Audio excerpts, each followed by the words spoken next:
Before we begin, subscribe to the channel, leave a like, and write in the comments if you would survive a plane crash on a remote island, because tonight's story is about a flight that never reached its destination, a crash in the middle of nowhere, and the horrifying truth about what was already living on that island long before anyone arrived.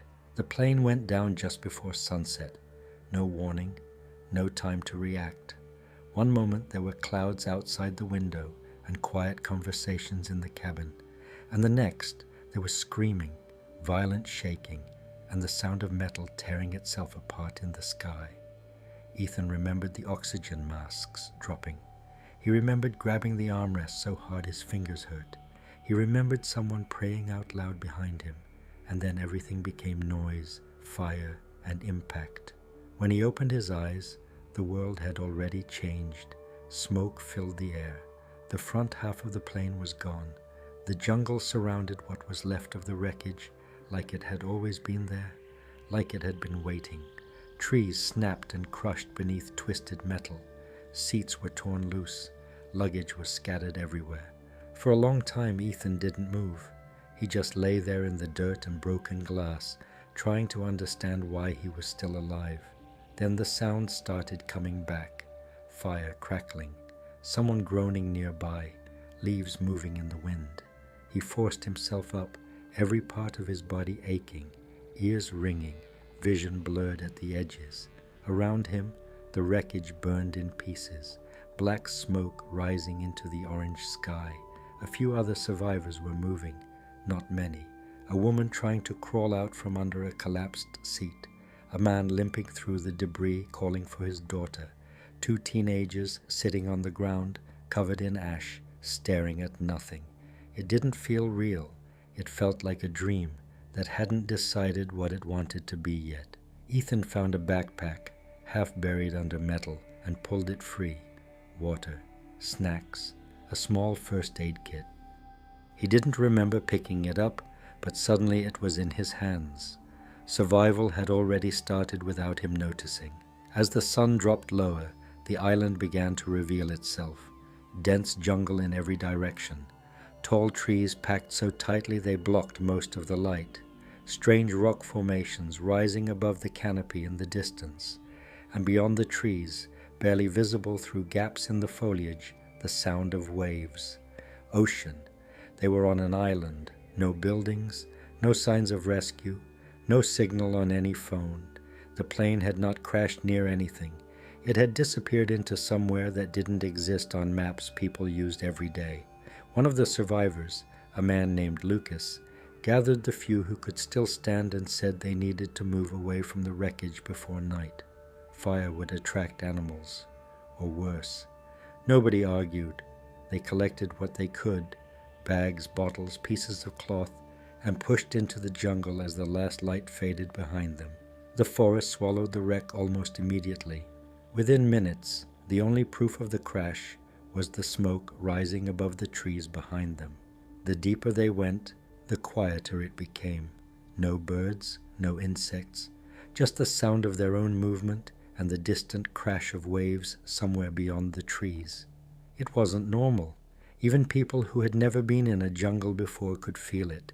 Something about that place was wrong.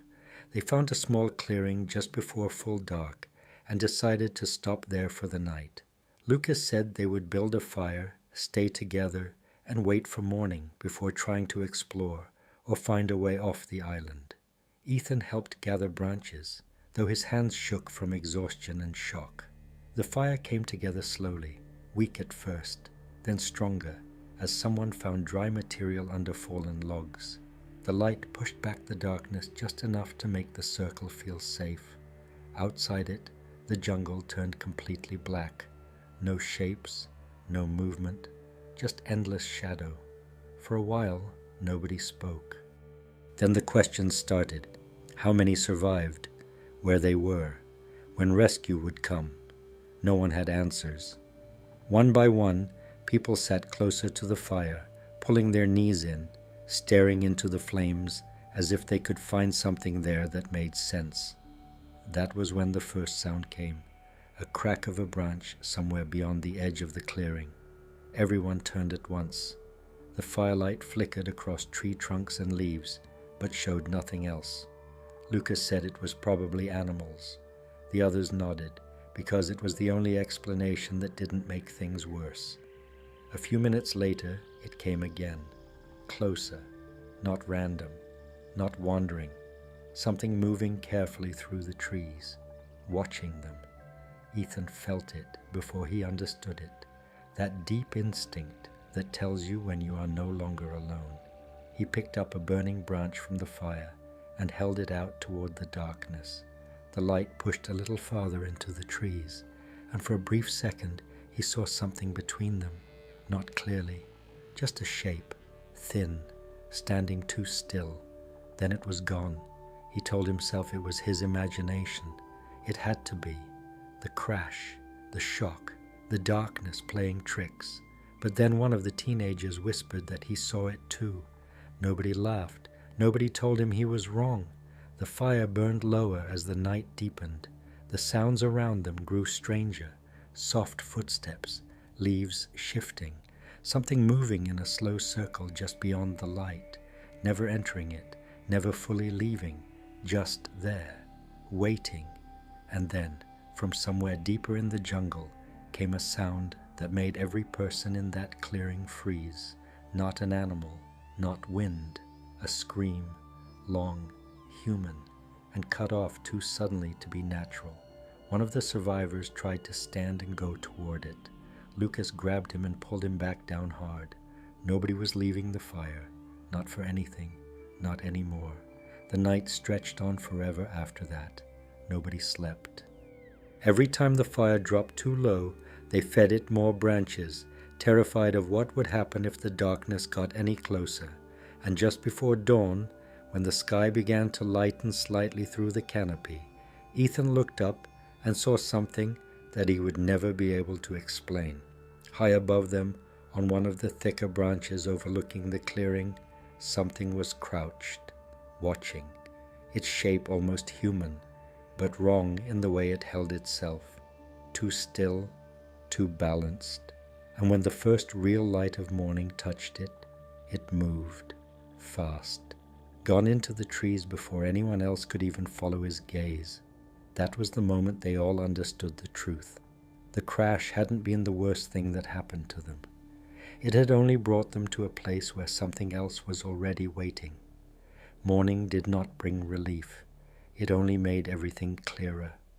The fire had burned down to embers, the smoke drifting slowly upward through the canopy, and for a few seconds the clearing almost looked normal, but the feeling didn't change.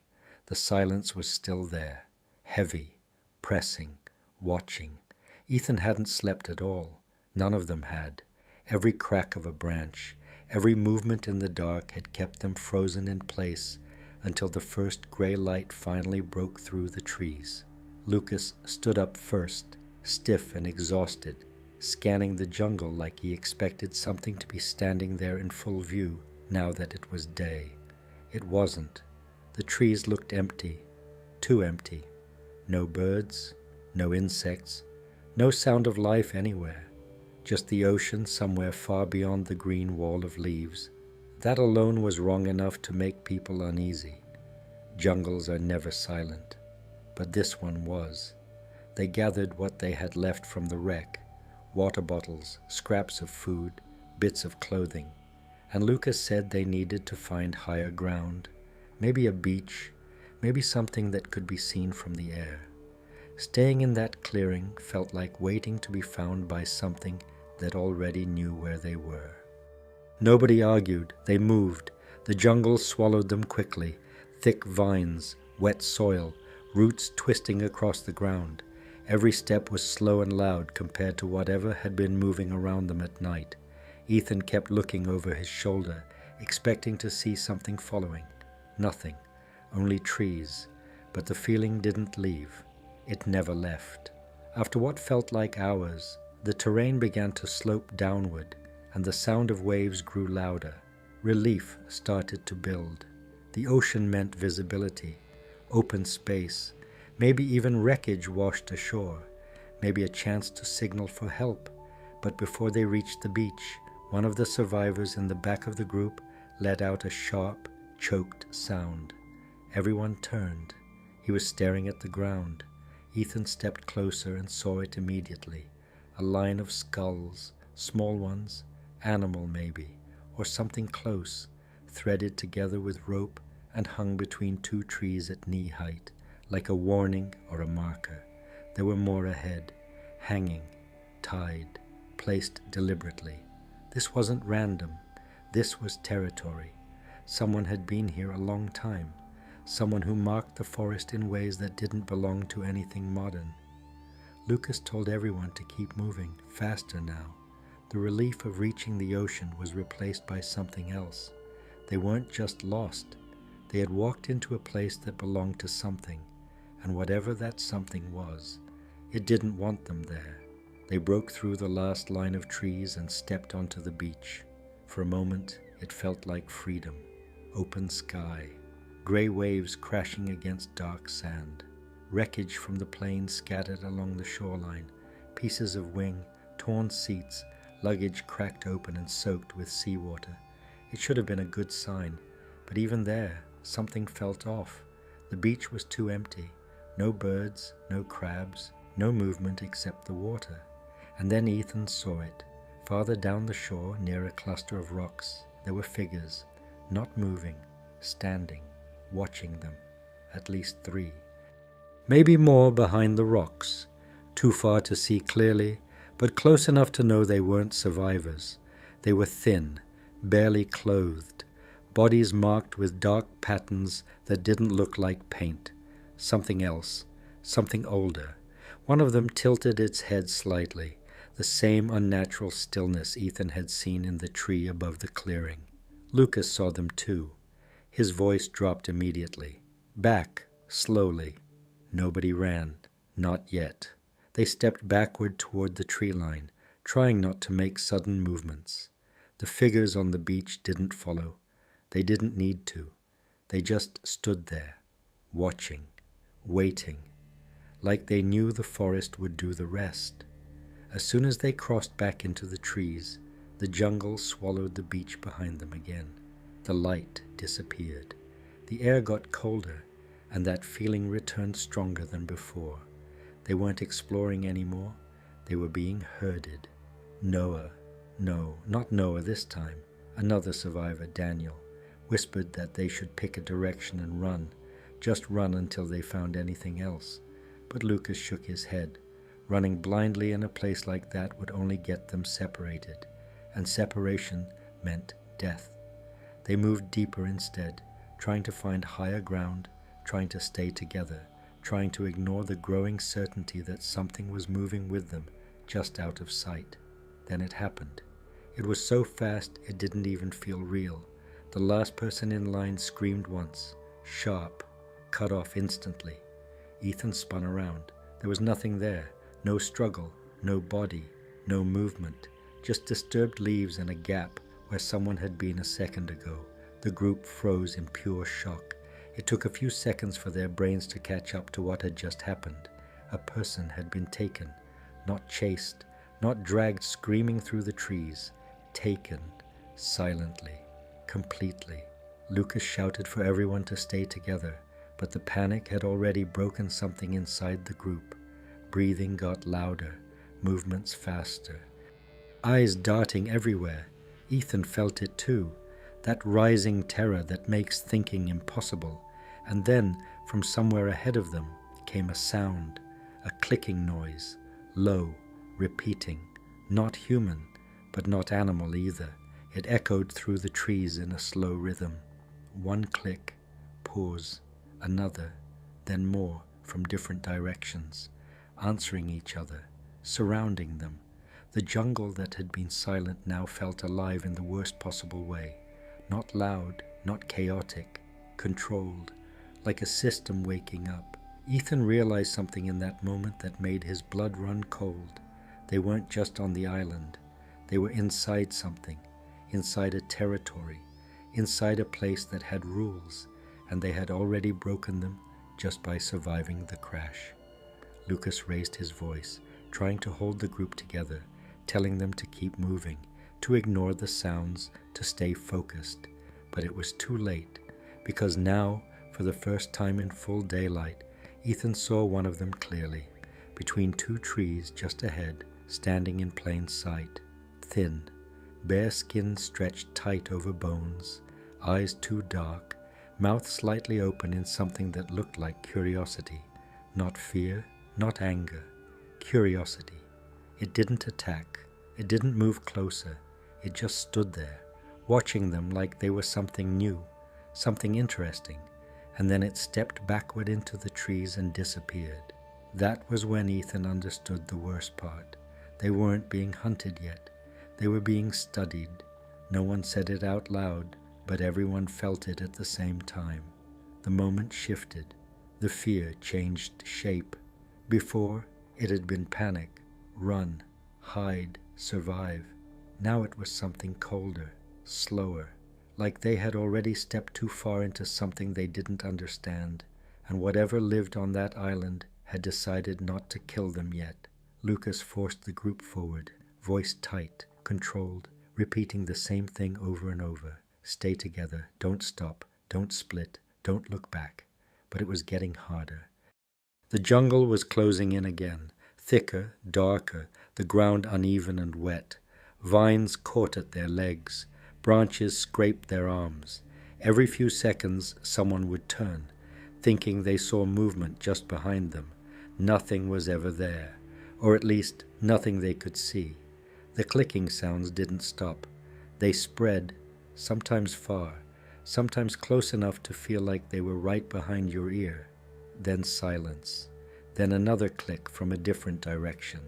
Like signals, like communication. Like something was tracking them and telling others where they were. Ethan's chest felt tight, not just from exhaustion, from understanding. This wasn't random. This wasn't a group of wild people attacking anything they saw. This was organized, controlled, intentional. They were being moved through the forest, and every direction they tried to take felt wrong, like it had already been decided for them. After what felt like another hour, they reached a break in the trees, not a clearing, something worse. The ground dipped sharply into a wide pit carved into the jungle floor. Not natural. The edges were too clean, the shape too deliberate. Wooden stakes lined the bottom, some broken, some darkened with something old. Around the rim, ropes and poles had been set in place, disguised with leaves and branches. A trap, not for animals, too large, too precise, designed for people. The group stopped instantly. No one needed to say anything. They all knew. This was how it ended.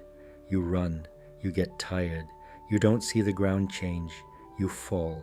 Lucas stepped closer to the edge, scanning it, then looked back at them with something close to despair for the first time. "They're pushing us here," he said quietly. "They want us to fall in." The realization broke whatever control was left. One of the survivors turned and ran. No direction, just away. Away from the pit, away from the feeling of being guided. "Stop," Lucas shouted, but it didn't matter. The man disappeared into the trees within seconds. The clicking stopped, completely. Silence dropped so suddenly it felt unnatural. Then, from the direction he had run, came a short scream, cut off instantly. Nobody moved, nobody spoke, because now they knew exactly what that meant. Ethan's hands were shaking. He looked at Lucas, waiting for some kind of plan, some kind of direction, but Lucas was staring at the pit, jaw clenched, mind racing, trying to outthink something that had already been planning this long before they ever crashed. "We don't follow the paths," he said finally. "We don't move where it feels easy. We go where it's harder." It was the only thing they had left. They turned away from the pit and pushed into the thickest part of the jungle they could find. No trail, no markers, just dense vegetation, thorns, uneven ground.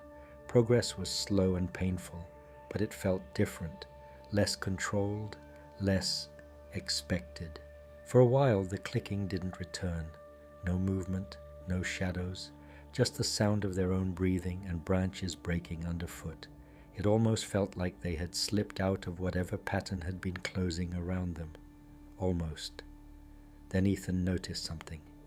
The forest wasn't random here either. The trees were older, thicker, and the ground beneath them had changed.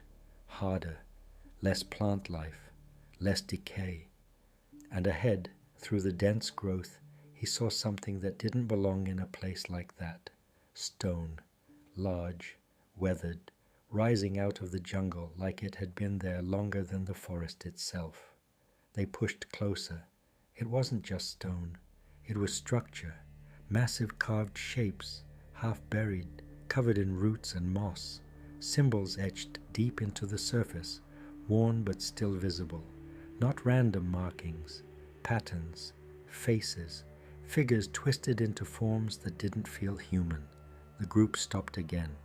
This place was older than anything they had seen so far, older than the traps, older than the bones, older than the things watching them. Lucas stepped forward slowly, eyes scanning the carvings. "This isn't theirs," he said. "This was here before them." That was worse, much worse, because if this place had been there before, then whatever lived on the island wasn't just surviving in the jungle. It was part of it, using it, maybe even protecting it. Ethan stepped closer to one of the carved walls. The symbols weren't just decoration. They told something. Shapes of people, groups, lines leading into the jungle, and at the center of several carvings, one shape repeated again and again. A pit, the same shape they had just seen, and around it, figures standing, watching, waiting, offering. His stomach dropped. "They don't just hunt," he said quietly. "They bring people here." No one answered. No one needed to. The air around the ruins felt colder, heavier, and for the first time since the crash, Ethan realized something that made everything worse. They hadn't been trying to escape the island.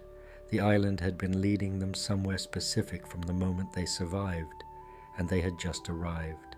Behind them, deep in the trees, the clicking started again. But this time it wasn't scattered. It was synchronized, coming from one direction, coming closer. The sound didn't spread this time. It didn't circle. It came from one direction only, slow, measured, closing the distance between them and whatever had been waiting in that place long before the crash. Nobody ran, not at first, because now they understood something that stripped the last layer of panic away and replaced it with something colder. Running had never saved anyone here. It had only moved them where the island wanted them to go. Lucas turned toward the trees, shoulders tense, eyes locked on the dark space between the trunks. "Stay behind me," he said, though his voice carried none of the certainty it had before. The clicking grew louder, closer, then it stopped. Silence again. A few seconds passed. Too many. Ethan felt it in his chest before he saw anything. The shift, the presence, the weight of something stepping into view. One of them emerged from the trees at the edge of the ruins. Then another. Then a third. They didn't rush. They didn't hide anymore. In daylight, they looked worse than shadows. Thin bodies stretched tight, skin marked with dark lines carved or burned into patterns that echoed the symbols on the stone. Eyes too still, movements too controlled. They spread out slowly, not blocking the group completely, just enough to guide them back toward the center of the ruins, back toward the shape carved into the ground, the pit. Lucas took one step forward like he meant to fight, then stopped, because there was nothing to fight in a way that made sense. This wasn't chaos. It was a process, a ritual, the same one carved into the stone around them. Ethan's mind raced, searching for anything, any mistake, any weakness, any chance. But everything about that place felt already decided. The survivors were not intruders anymore. They were part of something that had happened there again and again, long before planes ever crossed the sky above that island. One of the figures tilted its head, studying them. the same way Ethan had seen the first one do near the clearing. Curiosity, not hunger, not rage, something colder, as if they were being measured, judged, and then, from behind the stone structure, something else moved. He didn't see it fully, not clearly, just enough to understand scale, something larger, slower, rising from a lower level beneath the ruins. The air changed instantly. The figures around them stepped back, not in fear, but in respect. The clicking didn't return. It wasn't needed anymore. Ethan felt his legs go weak. Whatever this was, it wasn't just the people in the forest. They were part of something older, something the carvings had tried to explain, something that had been waiting. Lucas whispered something under his breath. Maybe a plan, maybe a prayer. Ethan couldn't tell. One of the survivors behind him broke, completely. A scream tore out of him as he turned and ran straight into the trees. This time, no one told him to stop. No one believed he would get far. He didn't.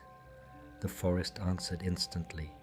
Movement exploded between the trunks, too fast to follow, too precise to fight. The scream cut off just as suddenly as all the others had. The figures at the edge of the ruins didn't react. They didn't need to. Their attention never left the group still standing. Ethan realized then what made it worse than death. This wasn't about killing them. It was about choosing.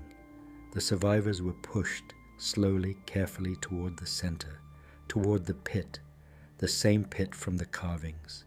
But now it was real, deep, dark, and something inside it was moving, not climbing out, not reaching up, just there, waiting below.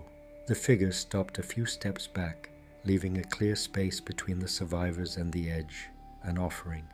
That was the word that formed in Ethan's mind without permission. He didn't know how he knew it, but it felt right. Lucas stepped forward, not because he wanted to, but because something in that moment forced the choice. Ethan saw it in his face, the understanding, the realization that none of them were leaving, not all of them, not even most of them.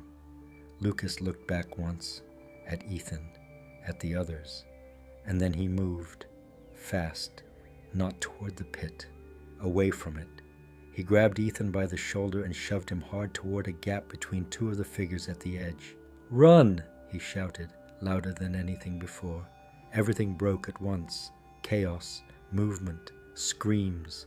Ethan stumbled forward, instinct taking over where thought had failed. He didn't look back. He couldn't. Branches tore at his arms and face. The jungle swallowed him again, but this time it didn't feel like it was guiding him. It felt like it was resisting, like he was slipping through something that wasn't meant to let anyone pass. Behind him, the sounds didn't follow the way they had before. No organized clicking, no circling, just something deeper, a low, unnatural noise that seemed to rise from the ground itself. He ran until his lungs burned, until his legs nearly gave out, until the trees began to thin and the sound of the ocean returned. When he broke onto the beach again, it was empty. No figures, no watchers, just waves, endless gray water stretching to the horizon. He didn't stop there. He followed the shoreline for what felt like hours, until, eventually, impossibly, he found a small research outpost on the far side of the island, abandoned, half-functional, but with a radio that still worked just enough to send a signal. Rescue came 2 days later. They found him dehydrated, barely conscious, alone. The official report said the plane crashed on an uninhabited island.